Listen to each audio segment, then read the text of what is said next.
असं स्क्रोल करत असताना पेशंटनी त्याच्या बरोबरच्या एका मित्राच्या मोठ्या मोठ्या गाड्यांचे मर्सिडीजचे फोटोज बघितले.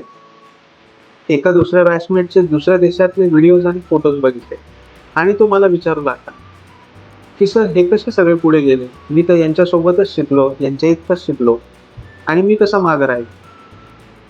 मग मी त्याला विचारलं की तू जसा मागा आहेस तसे बाकीचे लोक पण मागे आहेत का तुझ्या बॅचमधले.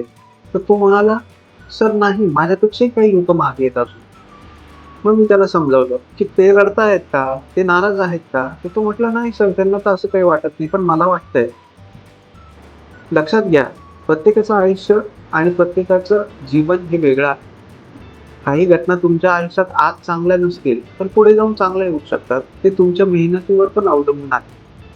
तसेच दुसऱ्याच्या आयुष्यात आज चांगल्या काही घटना आहेत, कदाचित त्याला पुढे काही अडचणी येऊ शकतात, ते आपण प्रिडिक्ट नाही करू शकत. आपलं आयुष्य जर सुखकर करायचं असेल तर आपली कॉम्पिटिशन आपण स्वतःबरोबरच केली पाहिजे. म्हणजे आपल्याला आज जे मिळालं आहे त्याच्यात आपण समाधानी असलंच पाहिजे. पण चांगलं करण्यासाठी अजून आपल्याला स्वतःला प्रोत्साहन देऊन आपण अजून पुढे कशी प्रगती करू शकतो हे बघितलं पाहिजे.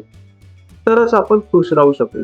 जे आहे त्यात खुश असणं आणि चांगलं करण्यासाठी प्रयत्न करणं हा आयुष्याचा मंत्र असला पाहिजे. थँक्यू.